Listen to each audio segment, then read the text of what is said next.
Love this podcast? Support this show through the Acast supporter feature. It's up to you how much you give, and there's no regular commitment. Just hit the link in the show description to support now. My dad works in B2B marketing. He came by my school for career day and said he was a big ROAS man. Then he told everyone how much he loved calculating his return on ad spend. My friends still laugh at me to this day. Not everyone gets B2B, but with LinkedIn, you'll be able to reach people who do. Get a $100 credit on your next ad campaign. Go to linkedin.com/results to claim your credit. That's linkedin.com/results. Terms and conditions apply. LinkedIn, the place to be, to be. Ryan Reynolds here for, I guess, my 100th Mint commercial. No, don't. I mean, honestly, when I started this, I thought I only have to do like 4 of these. I mean, it's unlimited premium wireless for $15 a month. How are there still people paying 2 or 3 times that much? I'm sorry, I shouldn't be victim blaming here. Give it a try at mintmobile.com/switch. Whenever you're ready. $45 upfront payment equivalent to $15 per month. New customers on first 3-month plan only. Taxes and fees extra. Speed slower above 40 gigabytes. See details. What makes a great pair of glasses? At Warby Parker, it's all the invisible extras without the extra cost. Their designer quality frames start at $95, including prescription lenses, plus scratch-resistant, smudge-resistant, and anti-reflective coatings, and UV protection, and free adjustments for life. To find your next pair of glasses, sunglasses, or contact lenses, or to find the Warby Parker store nearest you, head over to warbyparker.com. That's warbyparker.com.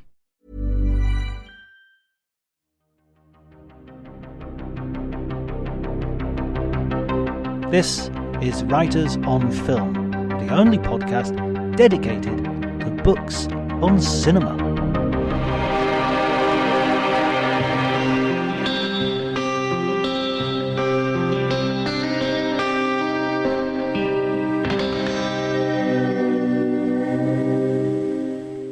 Hello everybody and welcome to Writers on Film. My name is John Bleasdale. I am a writer and film critic, and today we're going to be doing something a little bit different because instead of a writer we've got a comedian. Chris Calogero is a comic who has played the clubs in New York, Los Angeles and all over the United States of America.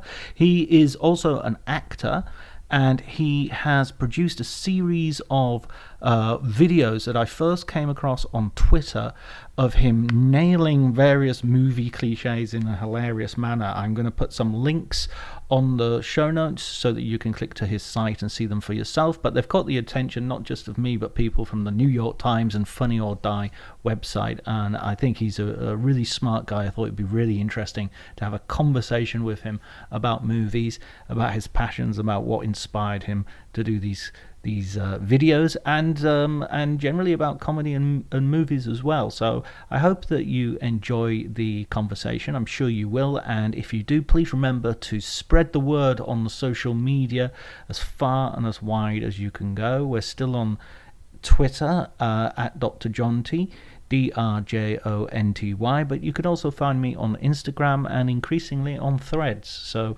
have a look for me there as well, especially if you can't stomach Twitter, which I fully understand. Before you do that, however, enjoy the conversation.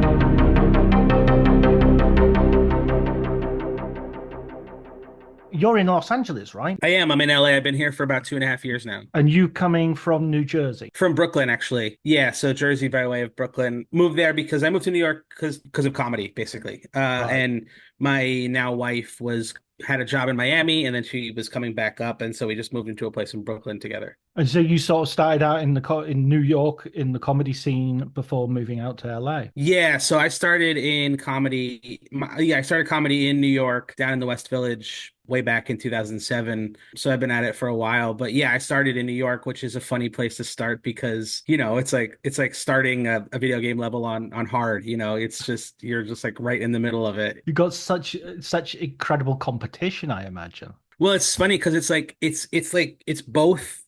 I feel it's both quantity and quality. You have the best of the best to me in terms of like pure stand-up comedians, but you also have however X amount of people starting every single day in that city. So it bubbles up quite big for like I feel like the comedy scene goes through like some Phoenix moments where it like are supernovas, where Yeah. it expands out really huge and then it comes back in a little bit and then it is always like kind of pulsating with people. I was in New York. Now, this was a long time ago. This was like we went to see Spamalot. We did all the tourist things. Yeah, yeah. You know how you sort of get the guys outside on the pavement, sort of selling you tickets for comedy gigs. Oh, I did it. I used to do it. Right. Well, that's it. They're often comedians saying, oh, you might see me there, and we went and Right. we're like three or four comedians in, and I was so stupid. I was such an idiot that when they sit you down, they sort of said you have to buy however many drinks, 3 drinks or something, or 4 drinks. Yeah. As part of you get your ticket and you get 3 or 4 drinks or whatever. And I'm such an idiot. I thought you had to buy them all at once. I mean, it's not honestly a bad strategy in terms of comedy clubs because then you can avoid, having to do that awkward like in the middle of it, like and like trying to be quiet. So honestly, like you kind of hack the system a little bit. The only reason it was 4 was because it was 2 each, and Right, too. Yeah. and, Yep. and Lydia was like, "I'm not having a drink," and so it was like, "Well, I guess that's me having to take one for the Yep. team." Yeah. I mean, 4 drinks would that set you back like 55, $60 or something? This was back a little while, but yeah, it was still yeah, I couldn't go on that long drinking at that place. No, you can't. It's like so funny. It's like their main goal in the end is to sell drinks. When I started comedy, a woman who was kind of teaching me was like, you can either become a comedian or you can become a drink salesman, and comedy clubs are really they're bars, they're trying to make money off of that. So it's like when those guys are selling you tickets, it's like, hey, do you like comedy? And $9 Bud Lights is basically what they're saying. The reason I wanted to have you on the podcast is I love these films that you did, and they were collected by Funny or Die as well, which was sort of collection of movie cliches. I remember one of them is they're so well edited as well. They're so well put together. The one Oh, about thank you. sort of movies that are desperately begging for Oscar, like Oscar bait, Meryl Streep style, or Yeah, yeah, the Oscar big one. Oh wow, that's nobody ever references that one. It's one of my favorites. yeah, it's kind of got a little bit of the Imitation Game is in there as well. I sort of spot a few Yeah, few yeah. references. That movie always struck me as like one of the more Oscar baity movies. I don't know why it's always stuck in my head as a movie that was like just like we did all the stuff. Like here's all we did it all. Can we have the award? I don't know why that one in particular because there's a lot like it. The one thing that gets me about that film as well is that it's so not true in terms of Right. the baddie who's played by Charles Dance, who is like, Turing, what are you doing? You're meddling again. And it's like, no, that guy actually was the guy who put the team together and protected Turing from any outside things. He's actually the good guy, and you've made him into a villain because of your screenwriting Right. class. I mean, maybe it's also, if you cast Charles Dance, he's got to be a villain. So maybe they maybe they just were like, oh man, he's got to be a bad guy. But it's also really funny for like a movie about a mathematician slash scientist to have kind of an angry chief character in there, which is essentially what he's doing, right? Which is like you're not playing by the rules, Yeah. Turing. Like it's so silly, yeah. But that Oscar one is like one of my favorites because they're all pretty context-free things. They're a bunch of clips that are meaningless unless you know like Oscar bait movies. So I feel like that's a good one to reference because it's like that's for people who know those kinds of movies. It's all about winning or losing, or it's not about winning, or it's not about losing. Right, yeah. There's like no really through line aside from like give us an Oscar. I love the idea of Charles Dance as being the lieutenant or the sergeant that you get in the cop movies, because that's another of your videos that I really like. Charles Dance would be sort of, give me your protractor and your pencil, put them on the desk. Yeah. Enigma machine? What are we talking about here? But yeah, that was the police chief in an action movie. That was my first ever one. It was like the first video I did and the first video or the first like thing on Twitter that like did anything for me at all, like that really went somewhere. And then I realized I had this big, wide knowledge base of having watched, a million movies as a kid and teenager and adult that and my comedy background, I felt like it was just a good mixture of those things combined with a moment on social media where those kinds of videos were taking off and people were enjoying them and you didn't have to be mean or weird or anything else. Just a movie lover and a comedian kind of fit the bill there. There's a real warmth to them and an affection. You can tell you really enjoy movies as well. It's not just like, I don't know, cinema sins or something where it's picking on stuff which you think, yeah, why does this happen with this? This isn't like, you're perfectly capable of going, okay, this is a cliche, but it Right. doesn't, I can recognize it and I can riff on it, but without destroying, the films that it inhabits. Yeah, I mean, I was actually going to reference them too. I really don't like their the way they attack movies because there does not feel like there's a love there so much as a look at me, look how smart I am kind of thing. And I don't. There's too many things that talk about the reasons that they hate stuff, and especially as that gets traction on the internet. And I'm glad that it comes across that I love those characters. I mean, they're stock cliche characters, but I love them. And the beautiful thing about them is so many different wonderful actors have taken those stocks and made great roles out of them and done great things with them. But they're always there. They're comforting. They're wonderful. They transcend actors, and I hope that it always comes through that these are my guys, man. I love those dudes, especially Yeah. like action movie cliches and all those things. Like I'm such a big fan of that in particular in action movies in particular. Yeah, I love the fact. What was the film that really plays on all the cliches? The Other Guys, the Will Oh yeah, Ferrell.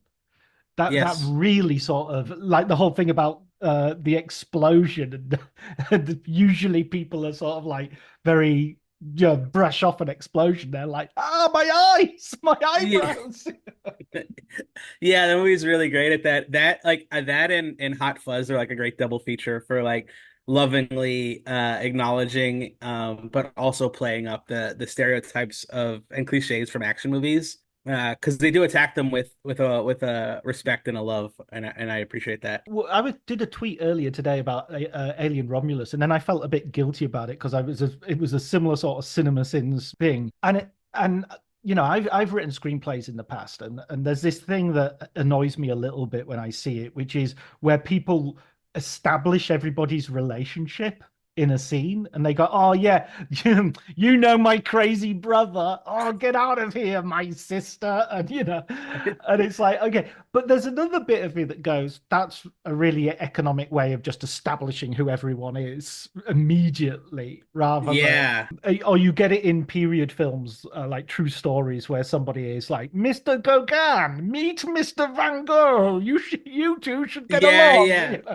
Yeah, yeah. And then Ben goes like, talking this year or something, like the foreshadowing too happens. I think that's really funny. But yeah, man, I think the meet the team thing, I mean, I love a team of people on a mission they won't come back from kind of movies or when I did a video of like the Meet the Heist crew, and it's very similar, right? Like it's kind of playing on that, which is just you meet the person and they have like 5 to 10 seconds to give you their thing, and then it's like out. And I think that happens in those sci-fi action movies a lot, especially the alien movies, which are so contingent on the crew. The crew is like so important in those movies. I haven't seen Romulus yet, but I'm excited now that you even said that to see it. Yeah. Oh, yeah. You'll definitely enjoy the. There are the cliches. You will be able to stroke the cliches from your chair. Oh,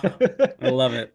I mean, there are literally characters who are their haircut. It's just like Oh my God. They Yeah. have very little about them except they've got, meet me. I'm short hair punk lady. Right, right, right, right, right. Yeah, it's like I mean, Aliens does that incredibly well when they wake up from the from the cryo sleep, and they all just are. It's like they wake up and they're like, "Oh, I got to be the most over the top version of myself right now." The staff sergeant, which goes back to our talking about the police lieutenant, the staff sergeant actually sort of has a cigar and just He puts puts it in it his mouth straight right back away. in. Yeah, yeah, yeah. I mean, that's how like that's such a good introduction to the world that you're stepping into. It just makes me think, how did he get into the Cairo prop pod? Like it was like, and I've got to have I, my wake up cigar here.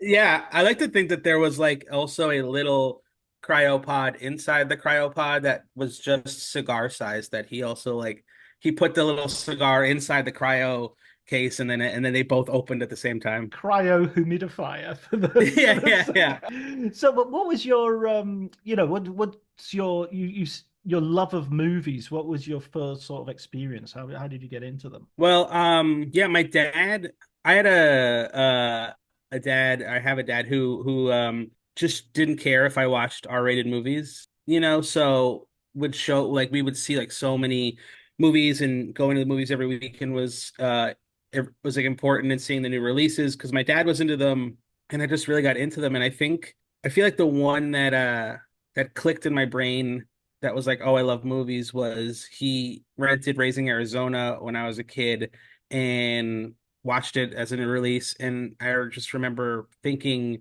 that, like, wow, this is a real life cartoon, and this is it just hit a lot of boxes for a kid. And then I was like in and I would watch, Raiders of the I remember back in the day, McDonald's used to give away VHS tapes if you went Wow. or you could buy them for like you buy your meal and you could buy like a tape for like another 9.99. So my dad got Back to the Future and Raiders of the Lost Ark, and I would just wear those movies out. I would watch them constantly. So yeah, they've always been a part of my life. I've always loved them. And then I remember in high school I took a film course and we made a movie. Me and my friends all made a movie together about a police investigation, and the cop is the twist is the cop is the guy who did it, and he's investigating his own murders with his partner and stuff. And it actually ends on like a John Woo standoff, and it cuts to black, and you don't know what happens. We were very excited about that. Foreshadowing The Sopranos as well. Yes, yeah, yeah, we could, and it was shot in New Jersey, so There you go. not bad. But yeah, I don't know. I remember the other movie that was formative for me was Reservoir Dogs. When I saw that for the first time at about, I don't know, I was maybe 15. It like blew my mind that this movie existed. I was like, I cannot believe that they make movies like this. Now knowing, how much influence Tarantino took from so many other films. But at the time, your entry point is your entry point, and you go, whoa, like this has to be the first time anybody ever did anything like this. And I watched that over and over and over again. So yeah, then I was just in, man. That was it. My dad introduced me to a lot of great movies. Yeah, I still think Reservoir Dogs is Tarantino's best movie. I mean, it's before Tarantino was Tarantino, and so and already Absolutely. with Pulp Fiction, he knows he's Tarantino, and that's so. Right. I mean, Pulp Fiction is great as well, but I just think Reservoir Dogs has this purity. Yes, it's absorbing all these things, but he doesn't even know that he'll be found out. Yeah. It's like he can fool us. As far as he knows, it's going straight to video. I mean, yeah, that movie I mean, first of all, it's like a character actor heaven in that movie. Yeah, there's a real rawness and a real this may be my only chance to make a movie quality to it. That really, really holds up and really feels I mean, it feels very of its time, but also not. It's always weird in that movie when they're wearing real clothes, because when they're wearing their sort of suits, it's like this could be the 1950s, and then they're talking about Madonna. It's like, well, okay, it's not the 1950s, Right. it's 1990s, and it's Right. it's so pure. And I love Raising Arizona. I think that's a underrated Coen Brothers classic. It's one of my favorite movies of all time. I partially, the context of watching with my dad is so young, and it making me it was part of the reason I love movies, like I said, but it's also so good and so funny, and Nick Cage is incredible in it. And I mean, it is like almost a Looney Tunes, like a Wile E. Coyote movie. Almost is that vibe going on, and it's such a good. They create such a good world that you wanna go back and visit it, and like they kind of do it again with a lot of specificity. But man, that the world that they established so quickly. Talk about establishing character relationships. That movie does it so incredibly well. And even like the shopkeeper, when they're buying balloons for the baby, it's like, does it blow up into funny, funny shapes? Not unless you find circular funny. So good, dude. I've got lines from that film engraved in my head. I think I must have watched it 1,000 times. It's so Oh good. my God, I was just saying, I love like me and Dottie are swingers, as in to swing. And I say to swing all the time. It's such a dumb line. I love his voiceover in it where he says, her womb was a barren place where my seed could find no purchase. And it's just like, Yeah. how the hell did he get that Oh from what the man. doctor was saying? That's it's one of my favorite Coen Brothers things is the yokel with the eloquent dialogue is Yeah. they I love that. And they do it in so many different movies.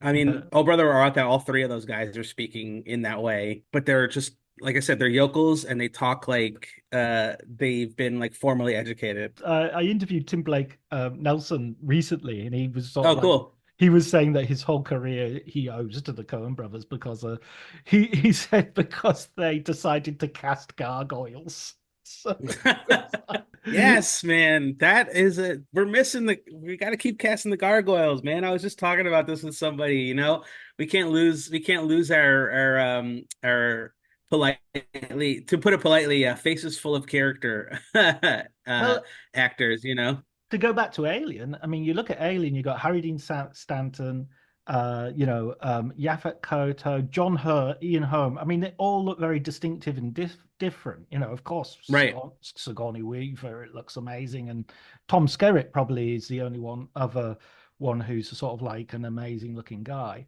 But in the new one, they look like H&M models. Yeah. They're all blandly fairly beautiful. I don't want to spoil it for you because I had a lot of fun with it, so I'm not. Yeah, no, I'm excited, but I mean, it's not unusual, and I don't, I understand the reasoning, and I don't blame, any actors who are trying to get ripped, and Mm, work out and stuff, but yeah, I do think that I don't I hate losing the guys, the women, the interesting looking people who are not going to be the stars.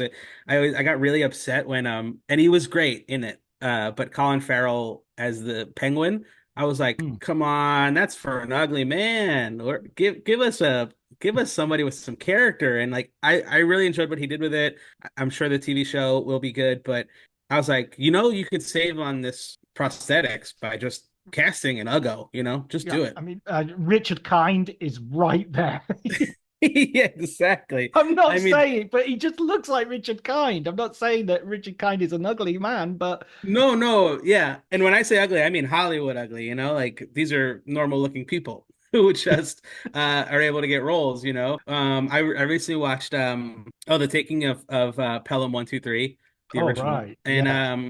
man, that's got some faces in it. Well, I mean, there was a time that Hollywood sort of had, normal faces or people who even could be said to be sort of more unusual looking than the average. I mean, Robert Mitchum in The Friends of Eddie Coyle or Humphrey Bogart or Edward G. Robinson. Yeah. I mean, these guys weren't Yeah. like, they weren't cracking mirrors exactly, but they weren't, absolutely sort of runway ready. Right. And there were those guys. I mean, there was beautiful actors and actresses back then too, but there was like a healthy dose of normal looking guys who also could lead movies and not just B-side characters. That's it. Yeah, that's the idea. Nowadays, we would look at someone like Humphrey Bogart and we go, okay, you could be a character actor, certainly, but as long as Colin Right. Farrell doesn't want to take your role, that is.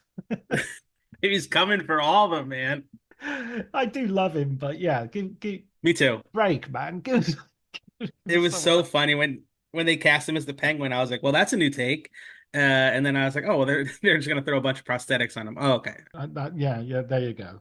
What do you think when you watch movies? Is there a sense that you're looking for inspiration with your comedy that you're sort of do you find, especially when you're doing your videos, is there a Mhm. sense that you're sort of looking for things that that'll be something that'd work? I sure good question. I haven't done a lot of the videos lately, but I try to not watch things and think of how they can become I hesitate to use the word content because I hate it, Mm, but how they can become something that I could use because I think, and this goes for making especially these bite-sized things for the internet, which has become a lot of what the internet is in terms of entertainment. But if I force it, it's not gonna be anything that I care about. right. I mean, if it does come to me in the middle of something, even if it's a joke or if it's something I want to write or note or maybe make a video about, I'll pause it and take a little note. But I find that if I'm pushing it, then there's a crack in the foundation immediately. Right. Yeah, you're sort of building it on sand if it's got if you, as you say, if you're forcing it too much. Right. Like I have to think of something. I have to make some hay out of this. And then also it takes me out of watching the movie. It'll I'm sure like once one part of your brain starts going off on a little trail, a little adventure by itself, then you're like, wait, who's this guy? Why don't they want to give him the coach to the nuclear football? I can't remember this. Yeah, you just And ruined then it you for have to yourself. rewind. You have to rewind, you have to go back, and then you're just like, I don't know. And then also, there's a potential, and I'm bad at this. I'm sure a lot of people are, of sometimes just grabbing your phone and being like writing something down, and then being like, ooh, let me play with all the things on here. Yeah. I've got to put my phone in a box if I want to watch a movie because it's just like even if I put it on the other side of the room, I find myself crawling towards the phone. And Yeah, dude. I mean, in Netflix, apparently, I was talking to some executive in Switzerland, and they were telling me that they're actually designing stuff that they call this is good two screening content because you can watch it on two screens at the same time. And it's almost like Yeah, I've heard this. you design it as radio essentially, so you don't have to be there's nothing visually you have to be watching while you're watching. Right, right. And I find that it's a bummer to think of things like that because I think they have plenty of shows in reality TV and things that are trashy that, I will have an edible and watch with my wife and, mock and do all those things and I think there's something about the folding laundry shows, they doing some chores and having something on, but I think to seek it out and make it, especially as a movie, is a bummer. I mean, there's so many things that streaming seems to not understand about the way that people want to enjoy movies. And that is certainly one of them. I mean, Paramount doesn't even put the movies out anymore. So I mean, the thing with movies, the worst one for me in Netflix is when they throw up what to watch next when the titles are going up. It's like, I don't want to watch anything next. I just watched a movie. I want to see the credits. It's like so ungrateful. I know it is. Yeah, they really I the and I had to turn off the thing where it just starts playing something else, which Oh, is right. like, or like you're watching TV and an episode of TV on that in there, and it just shoots right to the next episode, and you're like, give me a break, man. Even if I do want to watch it, I'll choose it. I gotta go use the restroom. I gotta get another drink. This like they're just like driving you to sit there and watch, and I get it to a certain degree, but man, it feels real Clockwork Orangey.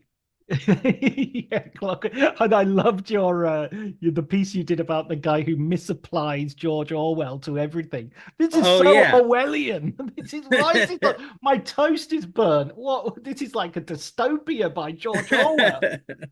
Yeah, man, one of the most misunderstood books of all time at this point, maybe. Yeah, he said Big Brother was like going to be this scary thing to avoid, but apparently you queue up around the block to get on it. Yeah, dude. Yep. We worship it now. It's like you gotta hop online and defend all the billionaires, man. Who else is gonna do it? I know, especially Musk. I mean, Walter Isaacson wrote a biography of Leonardo da Vinci, a biography of Einstein, a biography of Steve Jobs. Already there, you're beginning to push it, Walter. You're beginning to push your genius definition. And then he writes a biography of Musk. I mean, come on, man. He must be embarrassed about that now. I wonder. Yeah, I wonder if. I mean, I feel like a lot of people got suckered in at first to the Musk thing, but to write a whole book, I mean, goodness gracious. There comes a point where you would be putting down your pencil and go, "Come again?" Yeah. You could just like staring up at the wall, like at the ceiling in the middle of the night, just like, what am I doing? There's like a Tenacious D song where they sing about, the future, and they're going like, we'll travel in tubes, and it's like, that's Elon Musk, isn't it? Like tunnels. It is tunneling under the floor. He built a tunnel. I remember when the tunnel thing was happening. I felt it. I was like, are we being gaslit to think that tunnels like didn't exist? I mean, we have the movie Daylight, for Christ's sake. It's all about tunnels. There's that bit in Blade Runner where he's going through one and you hear the gunshot. Come on, we've had tunnels for yonks. Yeah, I was like, okay. To me, it almost felt like an experiment of like, how much do you love me? I'm going to make a tunnel, and like, will you defend this? And people were like, absolutely, we will go to war for your tunnel. No, I'd love to know. Now that he owns X / Twitter, it's really difficult to tell if anybody actually likes him anymore because it's there. And I've really had this, especially with the riots in the UK and his sort of comments, I really sort of wanted to leave Twitter, but I feel so bad because I've got 12,000 followers and I want to keep them. I don't want to go to Threads and have 1,000 followers. I know. It's such a bummer. I mean, he really tanked it, and talking about meeting people, like I've met so many wonderful people on there, and I felt the same way, but I don't know if it was somebody was just talking about how like leaving X or Twitter is not going to hurt them. Like everything's going to proceed the same way, so you might as well just stay on it. And I don't think there has been like a better alternative. I mean, everybody hopped on Threads, but I rarely go over there or Blue Sky or any of these other places because it still doesn't have the vibrancy. No, I agree. I'm trying to do a bit more on Threads and seeing if I can build it up and see what happens. But it just means I sort of feels like I'm doubling my work, and it feels like work, which it shouldn't do really. I know, and it didn't before, and now it does. I've my album coming out.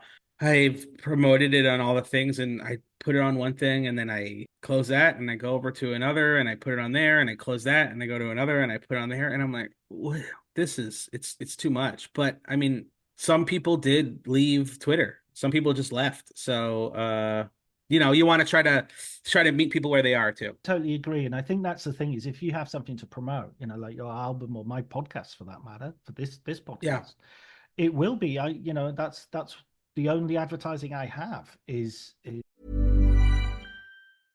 Hey, I'm Ryan Reynolds. At Mint Mobile, we like to do the opposite of what Big Wireless does. They charge you a lot. We charge you a little. So naturally, when they announced they'd be raising their prices due to inflation, we decided to deflate our prices due to not hating you. That's right. We're cutting the price of Mint Unlimited from $30 a month to just $15 a month. Give it a try at mintmobile.com/switch. $45 upfront payment equivalent to $15 per month. New customers on first 3-month plan only. Taxes and fees extra. Speed slower above 40 gigabytes. See details. This episode is brought to you by Progressive Insurance. Do you ever find yourself playing the budgeting game? Well, with the Name Your Price tool from Progressive, you can find options that fit your budget and potentially lower your bills. Try it at progressive.com. Progressive Casualty Insurance Company and Affiliates. Price and coverage match limited by state law. Not available in all states. It's social media. I'm not going to be gluing up billboards anytime soon. So, Right. Listen, let's stop talking about our own social media woes because Yeah, it's terrible. it's It's about supposed to stay on the computer. it's about first, yeah. What happens on the internet stays on the internet. So Yeah. what you are a horror fan as well? I see you got your Overlook Hotel app on. Oh yeah, I try to wear like a movie hat if I do a movie podcast, but yeah, horror movies. I love horror movies. Those are like that's my favorite. I really when I was a teenager, so I like we were talking about getting into movies. I got into Yeah. movies. When I was a kid too, my uncle always had horror movies going, and I saw them way too young. A lot of Friday the 13th that I saw very young. And then when I was a teenager, it felt cool to watch, especially like to go through old horror movies and watch them and feel like I was doing something illicit by watching these, especially like 70s exploitation movies and really hardcore horror movies. Me and my friends would watch them. I worked in a video store, so I would rent out three videos, actual videotapes at a time that I could watch. And then we would go to another video store and then pick out our favorite covers of horror movies that we would then watch. So yeah, horror is like very important to me. What were some of those early ones that you watched that were? Yeah, I remember some that I never watched, but I remember the covers really well. I remember the Yeah. Exterminator with the welding mask and the blowtorch. Yeah. And I only really recently, like 2, 3 years ago, I sort of found it on the internet and watched it and thought, oh, that's okay. But in my head, it was going to be like, oh man, they drop him into a mincing machine. You know? Yeah, dude, that's the thing I miss is the covers, especially the covers of horror movies. They would really, really go for it. But I remember there was I don't know if do you remember Maxim magazine? It was kind of like a cheesecake men's, it was always like a woman on a bikini. Yeah. So they would actually have some good movie coverage and they put out a list of like 25 B movies to watch, and we ripped that out of the thing and we started watching all of them.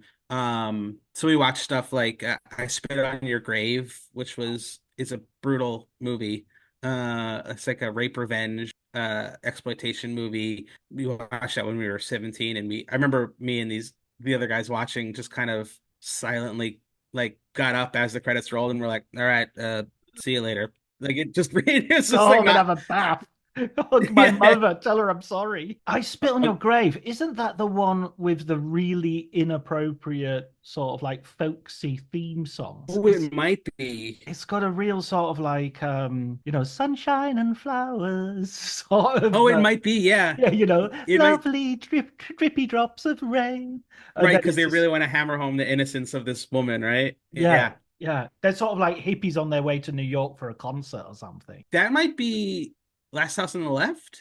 Oh, that's the one I'm thinking of. Yes, Last Yeah. House on the Left. Yes, of course. Yeah, Which is yeah, also a brutal movie.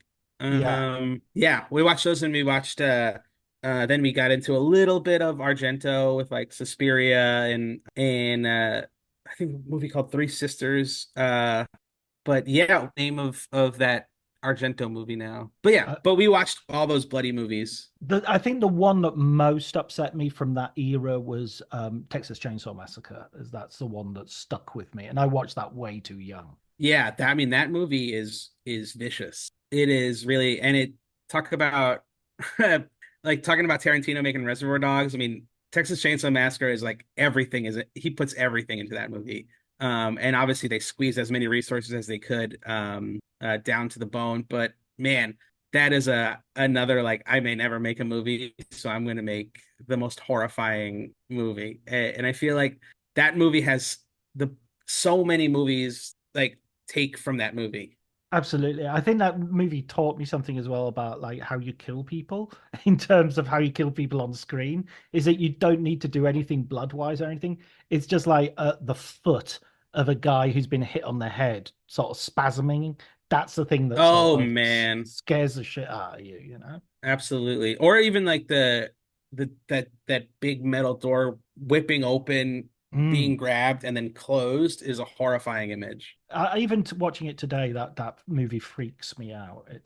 I will never be safe in front of that film. Yeah, no, that movie is rough. I remember also they put out, it was one of those movies where they kept putting out different editions of DVDs, you know? Like horror has this happen all the time, all the time, where there's like somebody gets the rights and the rights are always moving around and then people are putting out their versions of the DVDs. But I had one where the DVD cover looked like a package of ground beef. So like it was like a picture of like packaged ground beef.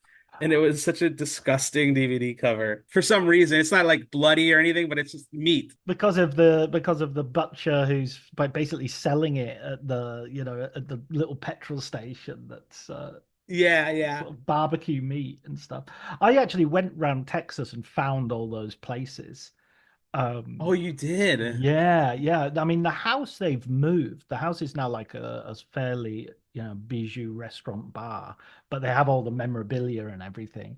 And it's Oh, that's cool. But I found the barbecue place, the sort of the petrol station place as well, and that was kind of fun. And it is kind of a creepy barbecue place out in the middle of nowhere. And so I sort of looked around. I believe it. I couldn't find anyone and decided I'll take a selfie and then I think I'll go now.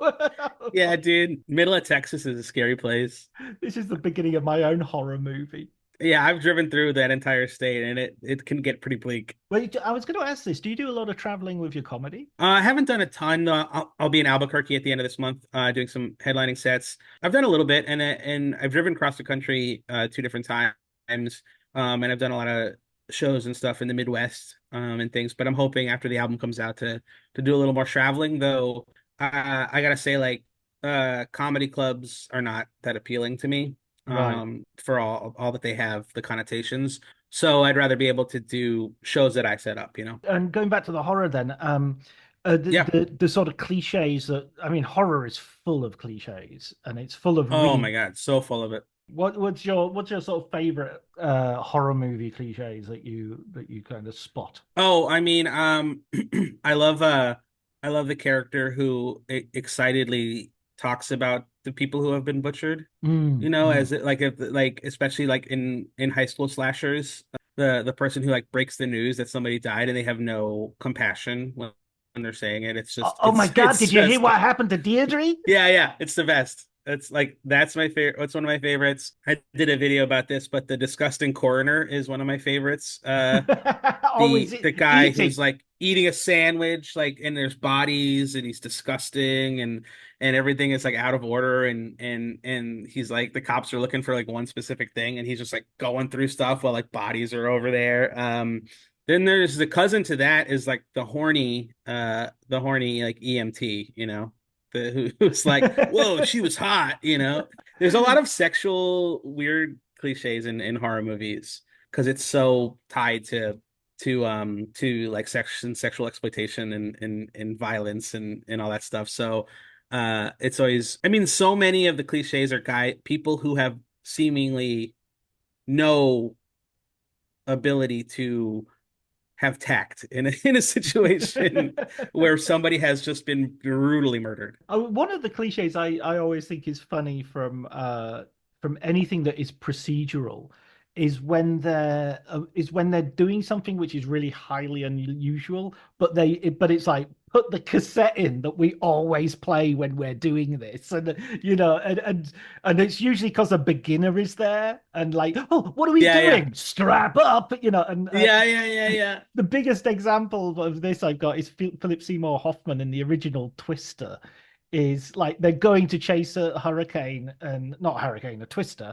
And in order to show how sort of laid back they are about it, they have their Yeah. own song and it's all very rock and roll. And it's like, piss off. Even if it was my 20th, storm, I would still be like, oh, this is gonna be this is gonna be scary. Yeah.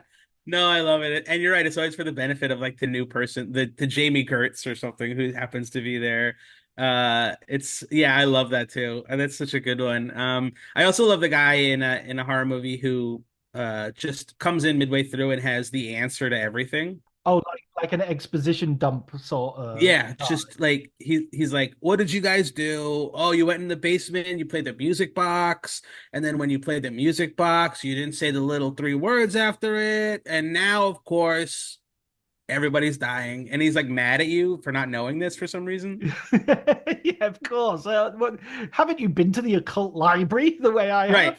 right, and then he he gives that information, and then he gives the crucial information about how to win, how to defeat this thing, and then he gets killed. Yeah, he has to be killed because he's such a smart ass, and he Yeah, can't he have. can't have him running around. No, he's going to be too helpful. I think Yeah, Poltergeist has someone like that as well. Poltergeist is someone turns up halfway through and says, "Oh well, of course this that." right. Yeah, I haven't seen Poltergeist in a minute, but you're absolutely right. But yeah, it's a mostly like a lot of it is like a haunting or a possession movie where it has that character. I mean, it's a bit weird at the moment because there's a whole stream of horror movies which are made about characters who themselves have seen horror movies. I mean, I guess the Scream franchises was the beginning of that, but Yeah, Cabin in the Woods, and there's loads of people who are going, oh no, okay, this is what should happen now because this is what happens in a horror movie. yeah, the meta character. I mean, Scream introduced that and did it the best, and then I mean, it's similar to I was going to say this about Reservoir Dogs, and you talking about the scene where they're talking about Madonna. Like this scene to me that launched probably like 100 terrible meta scenes in screenplays that never got made, or some that did get made, but it inspires people to do the same. And I felt that that was so cool in Scream, and then it becomes a little less cool with every iteration of it, right? But a Yeah, movie that actually does that before Scream, that's Wes Craven's movie, is A New Nightmare, which is extremely meta. right. The which is in the Nightmare on Elm Street series. Right. Yeah, it's about the real characters, but apparently, Freddy was based on some legend, and then they're fighting him in ostensibly real life. Which is cool. And it didn't have the impact that Scream had, but Wes Craven was poking around the edges of the horror genre just a few years before. I always think it's really weird how a lot of these horror films, especially in their first iteration, are sort of kind of, have at their heart a real darkness. And then as the sequels come on, they become very playful sort of superhero films, where they are super anti-hero films. Because in the first Nightmare on Elm Street, Freddy's like this child murderer. He's like, it's not, Yeah. it's, it's like, and then in the second and third, he's already this like kind of, oh, Freddy, Yeah, he becomes a real rascal. Yeah. It's yeah, that first Nightmare is it's he's a brutal character, but a great creation. And then the next thing you know, he's quipping. He's constantly quipping in these movies, and you are like, and then the characters progressively become less likable that he's killing.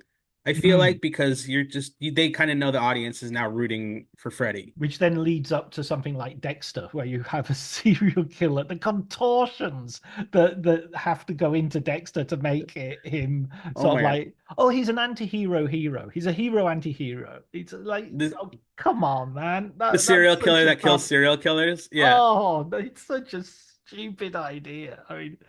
I mean, I watched the first season, but I was like, oh, this is so bad. I mean, it's good, but it's bad. Yes, I felt the same. I think I watched the first like season or two, and then it is by the time 3 seasons or two after 2 seasons, it's just Dexter being like full of blood and on his all his clothes, and he's just like, oh, making a cake is tough, and you're like, all right, what's happening here? You know, how does nobody know? I was cutting the lawn and I ran over a rabbit. Yeah. Yeah, it's like the scene in Zodiac where John Carroll Lynch is like, those knives I use to kill chickens, and you're like, nobody asked you about that, man. Like you don't have to explain it if nobody asked you. Oh, I love when he turns up and it's sort of, especially the ending where he sort of, Jake Gyllenhaal's character goes in to sort of get a look at him and he just gives him a look. And Oh, it's just the most terrifying thing ever. I know, John. I mean, part of me is John Carroll Lynch carries a weight of a nice guy, to me into his roles, partially from Fargo, but he's the helpful neighbor in my eyes, the way he seems, the way he's always played characters. And so to see him play ostensibly a Zodiac suspect.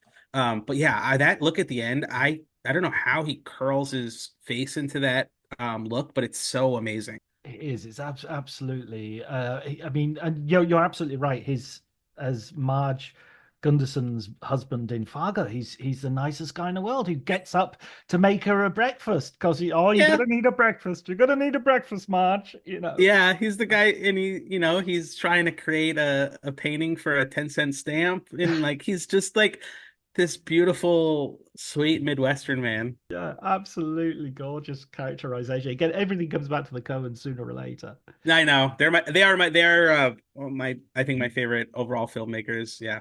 They've made so many good films that it's almost baffling when you get to, oh, and there's that one. You forget them. And although there's this thing about the Coen brothers movie, there are films that just don't fit in with that as well. No Country for Old Men.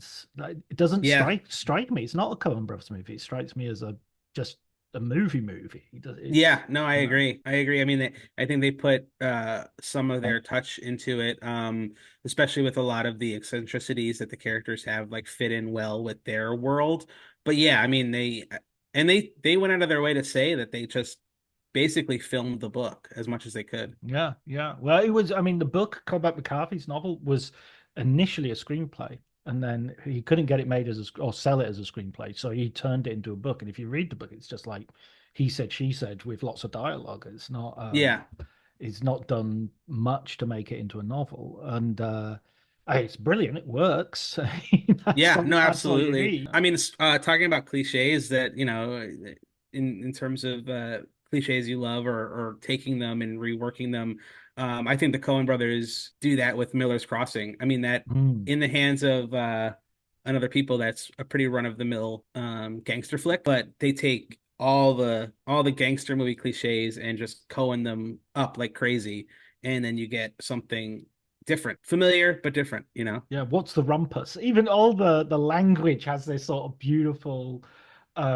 I talked to one of them, Oh, Ethan, cool. I think it was, and he said the reason I don't think this was an original thing. I think he told a lot of people this, but one of the reasons they did Miller's Crossing was they wanted to do a Dashiell Hammett book, I had heard this. but there wasn't a Dashiell Hammett book which was actually sort of convertible into a movie, it was easier for them to just write something in the style of Dashiell Hammett rather than Yeah. to do another version of Red Harvest or to do a version of The Glass Key or something like that. Right, right. And they had already been made, and it's then they're looking at like they're remaking something. But yeah. Exactly. Yeah. Yeah.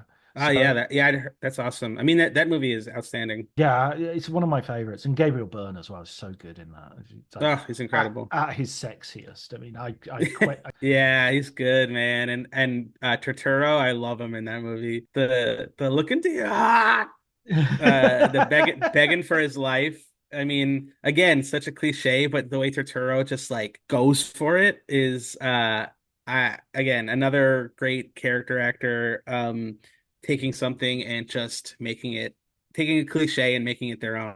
Beautiful. I love those extremes as well that they go to. So as you say, just absolutely going for it, absolutely having not holding anything back. Right, right. Especially the juxtaposition of like Gabriel Byrne keeping everything cool, calm, and inside, and then this other guy letting every emotion and thought in his head just stream, and also everything he thinks will help him stream out of him is watching them interact is so fascinating in that scene because Gabriel Byrne gives like nothing away. It's got the brim of his hat pulled Hmm. down so tight. Yeah. Yeah, that's I'm really anti sort of screenwriter manuals and things because I look at that film and I say, where's Gabriel Byrne's arc? What does he learn in that movie? I mean, he doesn't It's learn true. anything. He's just like, I mean, he doesn't kill him and then he kills him. I mean, Yeah. I guess that's the only thing, but it's not like he's a different person or he loses Right. his calm at any point. It's true. That's really true. Yeah, I mean, I feel like the Coen brothers are their screenplays are anti a lot of structural or screenwriter manual ideas. Yeah, yeah. I mean, as they should be. Damn it. Yeah, like the Raising Arizona, and then this is the plot is pretty straightforward, and then all of a sudden enter the Hell Rider, and okay, now what Who are we doing? who has the same tattoo as our hero Yeah, for no apparent reason? right. But Think. also just a demon, a literal like black evil character. Yeah, yeah. And I mean that film as well. You're like 20, 30 minutes in before the credits. Oh man, I love that. Yeah, that cold open. Yeah, with the going to jail and yeah, that I love when that hits. So, turn to the right. Don't forget to print him, Ned. So good. Another thing I wanted to ask you about as well, as a sort of comedian who's watching movies, has a love for movies, there's a definite sort of on ramp to cinema careers from the world of comedians. You think of Robin Williams and Jim Carrey and all. But who are your favorites in that world of the people who are comedians, comics who have made careers in as film? Yeah, great question. I mean, Robin Williams is first and foremost, I think, for the hit and miss of his career, which is pretty wildly fluctuating. But I actually really love what Bill Burr has done for his career. He's a great stand-up, and I think comedians have trouble with this because they maybe they want to lead some comedies, or they want to be bigger stars in the world of TV or movies. But I feel like Burr has realized that there's a niche to be filled for the character actor, and that he looks a specific way, he can act a specific way, and he's like beautifully like nestled himself into a niche that he can translate into from, I think The Mandalorian, which he was in, to a movie like The Heat, and then, the Pete Davidson, the King of Staten Island. So like he's been in such a wide variety of movies because he's settled into such a good niche, and I find like that career really inspiring. He's going to be in Glengarry Glen Ross. I'm not sure if that's a Broadway It or is, yeah, it's on yeah. Broadway. So Oh, yeah, right. and I feel like he's worked his way into something like that, learning how to act by understanding what makes you watchable, it's hard to do. It has that having that distinctiveness as well that I think he has is a really, Yeah, sort of distinctive but flexible. Sort of see him and you get him straight away. But right, you might even think, is that Bill Burr? Because you're right. taken with the character. Yeah, absolutely. I wonder who he's playing in Glengarry. Oh, There's a I would bit of me imagine the Ed Harris role. that Yeah, I was exactly that, but just because of the physical similarity, it might not be. It could be, but Ed Harris role strikes me as the right kind of stature as well. right. I mean, also in terms of how many lines he's getting and the stature of everyone else in the cast. Yeah, and also like Ed Harris gets so fired up for a Mm. couple scenes in that movie, and I feel like that again, Burn, like that's where he lives. He lives in such a good place. And yeah, it's also hard to quantify it's hard to look at yourself from the outside and see what the world sees sometimes, and then be able to use that to find good roles for yourself. Does that make Yeah. sense?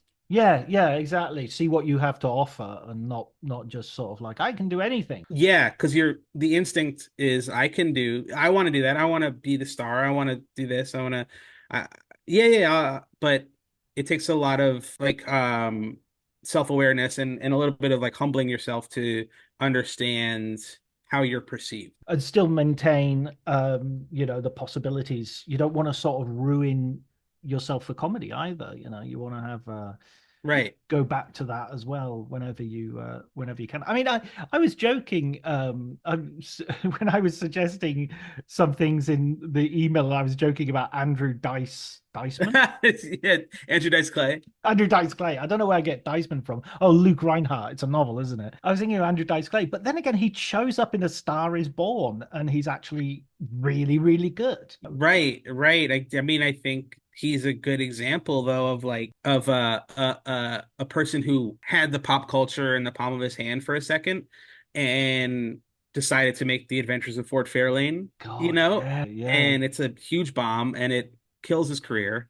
I mean, obviously there was a shelf life on the comedy he was doing, but he had cultural cachet, Yeah, yeah. and it really is, I wouldn't tell anybody, where to spend something like that, but you would be very well served to it's hard because you're a star, but you'd be better served to find a great director and say, I would love to be a side character in a movie that you make, rather than, hey, write me a vehicle. Yeah, because but it's hard to, who's gonna turn down a starring vehicle? I don't know. Yeah, I mean, even Peter Sellers, who's, let's face it, a better actor than Andrew Dice Clay. Well, by a maybe. No, no, No, no. but I mean, disaster that was Casino Royale was partly because he didn't want to parody James Bond. He wanted to be James Bond. Right, He right. wanted, he wanted to be sexy and Britt Eklund and all the rest of it. And he was, you look at those black and white comedies he made in England, and he's playing sort of middle-aged. He's playing who he is. You Mhm. a little bit older than he is, but sort of middle-aged, dumpy little guys and nobodies, and in a great way, in a wonderful way. And then you hit the 60s and the 70s, and he wants to be, svelte and the hero, the lead. Yeah, yeah. No, I don't begrudge him, but it's hard. It's very difficult, and I think like talking about John Carroll Lynch carrying a perception of himself into movies, comedians especially, somebody like Sellers in that moment, but Burr, you do carry the weight of being a funny man Mm. into things, and it fair or unfair in an audience is sometimes has trouble separating that out. If you're gonna all of a sudden try to be a sexy star in a movie, I mean, the weight of your context follows you, and Yeah. that can be a blessing or a curse. Who are you looking at in the comedy scene at the moment that you're sort of the people you admire most? Who are doing? The people I really love Mark Maron for the way that he resurrected his career, but also the way that I loved his last special. I don't know if you've seen it. Yeah. But I really, really loved it. I felt like it was a really perfect distillation of where he's come from, where he is, and where he's going. And so I really love that. And then my one of my all-time favorites is Paul F. Tompkins. He has a comedy career that I really, really admire, which is that, he put out a bunch of stand-up albums, and he did stand-up, and he's been in TV and movies and written sketches, but he also has transitioned into being just very silly and fun and character based. And I find that to be really appealing because he lives in a lot of worlds, but nothing feels forced with him. What about in the past? Who are the people that maybe even inspired you to actually get into the game? So, yeah, I mean, it's funny now, but when I was a teenager, it was very much Bill Hicks albums, which I don't think have aged that well. I mean, I I saw him I love live him. in I saw him live in Liverpool, and he was, Oh, really? yeah, yeah. So what? Well, I think it must have been definitely his last tour. Um, but yeah, he was amazing, and I loved his stuff. But I t- it's kind of almost like he pushed that shock jock button really incredibly well, and a lot of people dived in who Yes. who weren't as good, and some stole his material, Mr. Leary. Yes, yeah, yeah, yeah. Yeah, absolutely. It's so funny because he did push that button, you're right. But I find, you know, one of his jokes that I love so much is envelope pushing jokes. It's two moths flying to the sun being like, it's gonna be worth it, man. Like I love because I think like sometimes, you want them to be personal and truthful, but sometimes you just want people to be funny and people to be let their guard down and uninhibitedly be silly, and that's the thing, and I find it a bummer when comedians try to be cool. I don't just it's not a thing. Don't try to be cool. Stop standing away from the thing and having an affectation about it. I don't love that. But Hicks, that being said, Hicks was very important to me because I didn't know that anybody could make money being that way. Like, I didn't know you could do that. And then Patton Oswalt was another big one. I bought his albums when I was young too, and so yeah, those were important guys to me to and also like I did my homework. I did Carlin and Hicks and Pryor and all those guys, and I loved them too. But yeah, I mean, I used to just go to the record store and flick through comedy CDs and then buy like two or three at a time. Yeah, I remember listening to. I mean, I know that again, it's a name that perhaps has not worn well, but Woody Allen's stand-up. I had a double album of his, and it was, the whole thing about the deer and hunting season and all that sort of stuff.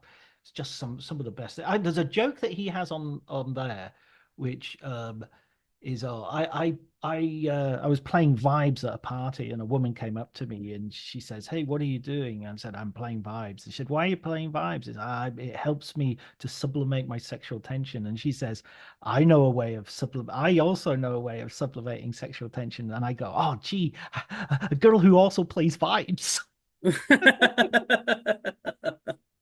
I mean, yeah, I'm not gonna like, you can't sit here and pretend that Woody Allen wasn't funny, Oh my God, he was great. I mean, he is great. I'm not going to go into the whole thing because nobody can know.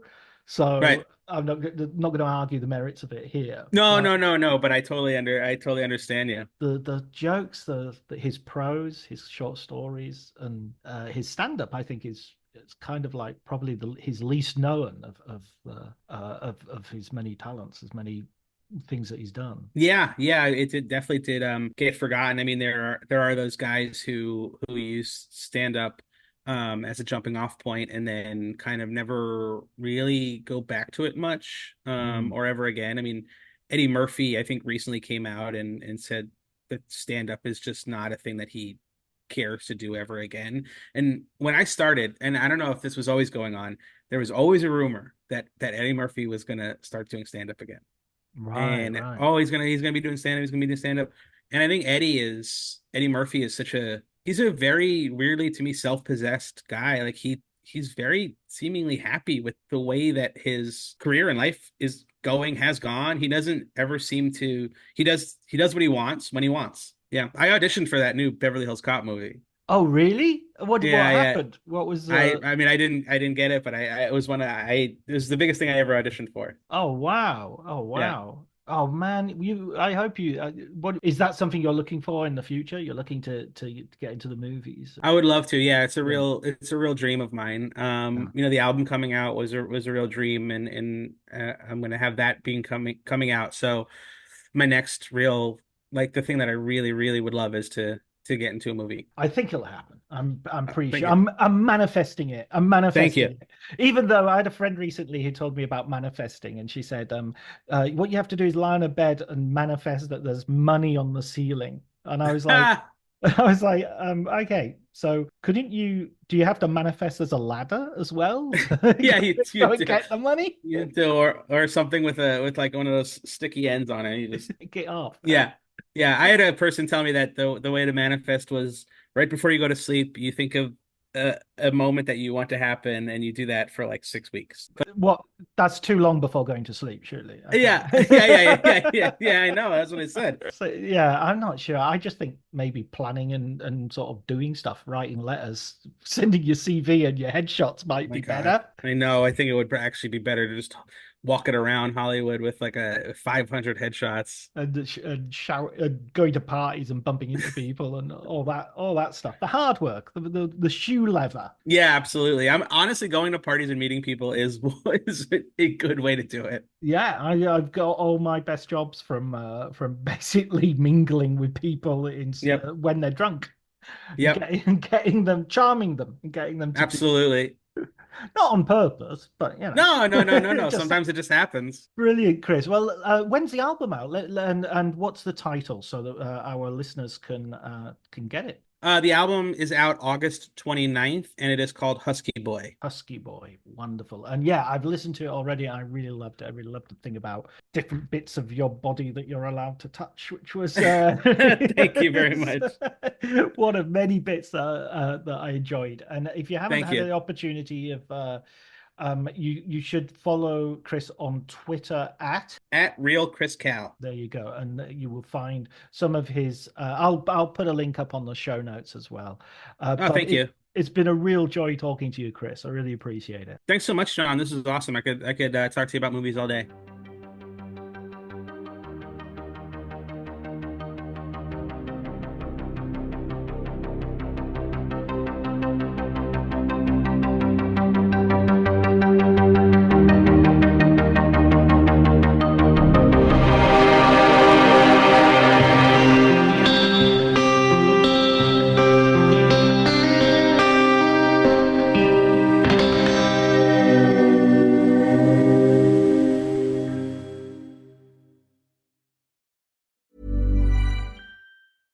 If there's one thing that my family and friends know me for, it's being an amazing gift giver. I owe it all to Celebrations Passport from 1-800-Flowers.com, my one-stop shopping site that has amazing gifts for every occasion. With Celebrations Passport, I get free shipping on thousands of amazing gifts. And the more gifts I give, the more perks and rewards I earn. To learn more and take your gift giving to the next level, visit 1-800-Flowers.com/ACAST. That's 1-800-Flowers.com/ACAST. This episode is brought to you by Progressive Insurance. Fiscally responsible, financial geniuses, monetary magicians. These are things people say about drivers who switch their car insurance to Progressive and save hundreds. Visit Progressive.com to see if you could save. Progressive Casualty Insurance Company and Affiliates. Potential savings will vary, not available in all states or situations. Every idea starts with a problem. Warby Parker's was simple. Glasses are too expensive. So they set out to change that.